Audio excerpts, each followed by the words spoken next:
Year is 480 BC. Xerxes, Persia's king of kings, ascends the throne on a promontory on the Asian side of the Hellespont, from which he looks at 1.5 million men army. The Hellespont has no bridge now, but Xerxes had two then. One rested on 360 boats lashed together, the other on 314, both curved to accommodate winds and currents. For after an earlier bridge had broken apart in a storm, the furious king beheaded the builders and ordered the waters themselves whipped and punished. Around 3 years before the events, Xerxes twice had a dream where a spectre urged him to unleash an invasion of Greece without further ado. Xerxes then made his uncle and advisor Artabanus, who had previously been against the invasion, wear the king's clothes and sleep in the royal bed. Next morning, Artabanus woke up terrified, having seen the same dream and urged for an invasion. Xerxes then gave the orders. The great force arrived at the Hellespont and was preparing to cross it when the king gave his uncle one last chance to voice whatever reservations he might yet have. Xerxes listens patiently, but objects by saying, "If you were to take account of everything, you would never do anything. It is better to have a brave heart and endure 1/2 of the terrors with dread than to calculate all of the terrors and suffer nothing at all. Big things are won by big dangers."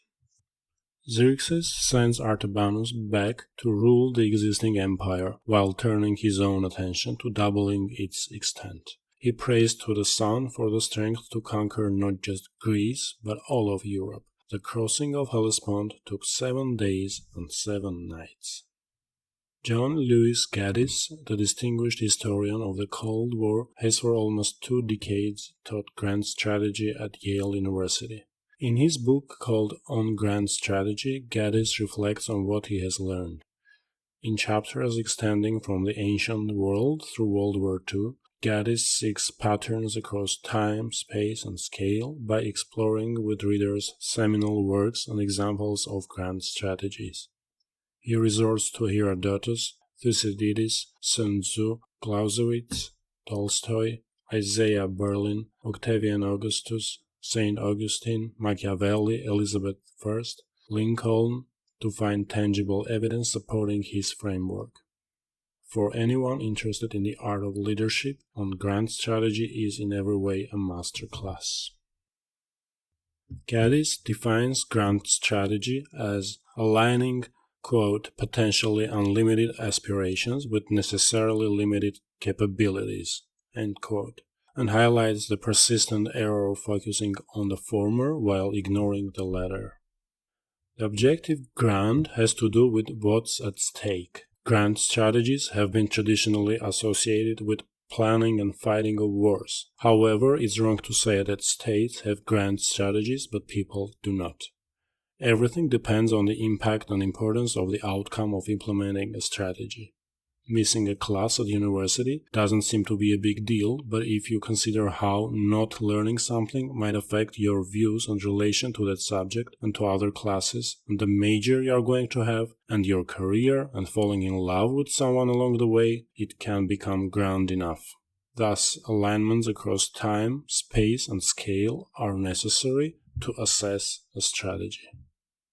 Gaddis applies the following main criteria to his assessment of a specific strategy by leaders and thinkers appearing across the different pages of the book. Number 1. Foxes versus hedgehogs. Gaddis frequently cites the philosopher Isaiah Berlin's distinction, borrowed from the ancient Greek poet Archilochus, between the fox, who knows many things, and the hedgehog, who knows one big thing. The best strategists, Gaddis suggests, combine both attributes. They focus on overarching goals but respond pragmatically to circumstances. Number 2 is Francis Scott Fitzgerald's Test for a First-Rate Intelligence from 1936, which reads, quote, "The ability to hold 2 opposed ideas in the mind at the same time and still retain the ability to function," end quote. One possible meaning for Fitzgerald's opposites could be taking the best from contradictory approaches while rejecting the worst. The best answer to this question comes, paradoxically, from Berlin, who pointed out that ordinary experience is filled with ends equally ultimate, the realization of some of which must inevitably involve the sacrifice of others. Quote, "The choices facing us are less often between stark alternatives, good versus evil, for instance, than between good things we can't have simultaneously. One can save one's soul, or one can found or maintain or serve a great and glorious state," Berlin wrote, "but not always both at once. Or, to put it in terms any kid would understand, you can't gobble all your treats on Halloween without throwing up." End quote. We resolve these dilemmas by stretching them over time. We seek certain things now, put off others until later, and regard still others as unattainable. We select what fits where, and then decide which we can achieve when. The process can be very difficult. Berlin emphasized the necessity and agony of choice. But if such choices were to disappear, he added, so too would the freedom to choose, and hence liberty itself. If, as Fitzgerald argued, intelligence requires opposites, if freedom is choosing, as Berlin maintained, then priorities cannot be predetermined. They'd have to reflect who we are, but also what we're experiencing. We'd have to combine with a single mind the hedgehog's sense of direction and the fox's sensitivity to surroundings, while retaining the ability to function. Speaking of foxes and hedgehogs, John Gaddis refers to a spectacular experiment. In an effort to determine the roots of accuracy and inaccuracy in forecasting, the American political psychologist Philip Tetlock and his assistants collected 27,451 predictions on world politics between 1988 and 2003 from 284 experts in universities, governments, think tanks, foundations, international institutions, and the media. Tetlock's 2005 book, called Expert Political Judgment, reports the findings of this most rigorous study ever done on why some people get the future right and others don't. Who experts were, professional background, status, and so on made scarcely an iota of difference, Tetlock concludes. Nor did what experts thought, whether they were liberals or conservatives, realists or institutionalists, optimists or pessimists. But how experts thought, their style of reasoning, did matter. The critical variable turned out to be self-identification as foxes or hedgehogs, when Berlin's definitions of those terms are applied. The results were unequivocal. Foxes were far more proficient predictors than hedgehogs, whose record approximated that of a dart-throwing and presumably computer-simulated chimpanzee. Startled by this outcome, Tetlock sought what distinguished his foxes from his hedgehogs. The foxes relied for their predictions on an intuitive, quote, stitching together of diverse sources of information, not on deductions derived from grand schemes, end quote. But they tended to be too discursive, too inclined to prove their claims to hold an audience. Talk show hosts rarely invited them back. Policymakers found themselves too busy to listen. Tetlock's hedgehogs, in contrast, are very self-confident. Aggressively deploying big explanations, they displayed a bristly impatience with those who do not get it. When the intellectual holes they dug got too deep, they'd simply dig deeper. They became trapped in cycles of self-congratulation. All of which suggested to Tetlock a theory of good judgment, that self-critical thinkers are better at figuring out the contradictory dynamics of evolving situations, more circumspect about their forecasting prowess, more accurate in recalling mistakes, less prone to rationalize those mistakes, more likely to update their beliefs in a timely fashion, and, as a cumulative result of these advantages, better positioned to affix realistic probabilities in the next round of events. In short, foxes do it better. The test of a good theory lies in its ability to explain the past, for only if it does can we trust what it may tell us about the future. Tetlock's past, however, was the decade and a half in which he ran his experiment.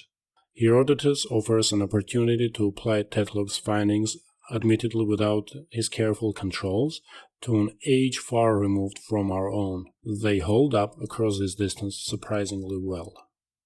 It is hard to read Herodotus' account of Artabanus and Xerxes at the Hellespont without sensing, in the advisor, an uneasy fox, and in the monarch, an apologetic hedgehog. Artabanus stresses prices to be paid, in energy expended, in supplies stretched, in communication compromised, in morale weakened, in everything else that can go wrong when seeking to move a large force across the land or water. Success requires taking on too much. Dismantle the bridges, disband the armies, and send everybody back home, Artabanus urges, where the worst that can await them will be more bad dreams. Artabanus respects environments, knowing that landscapes can help or hinder an army, that fleets never fully control the seas on which they sail.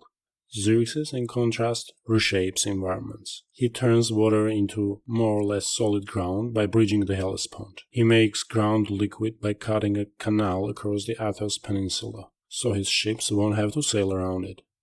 Having tamed the Hellespont, he can hardly stop. The bridges have to lead somewhere. The king doesn't worry about what he'll have to accept, because he'll flatten whatever gets in the way. The short-sighted Artabanus sees so much on the immediate horizon that complexity itself is the enemy.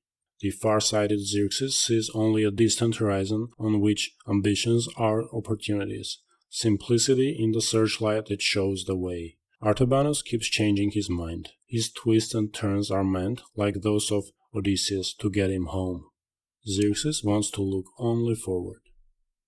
With his warnings unheeded, Artabanus heads east from Abydos and out of Herodotus, who makes no further mention of him.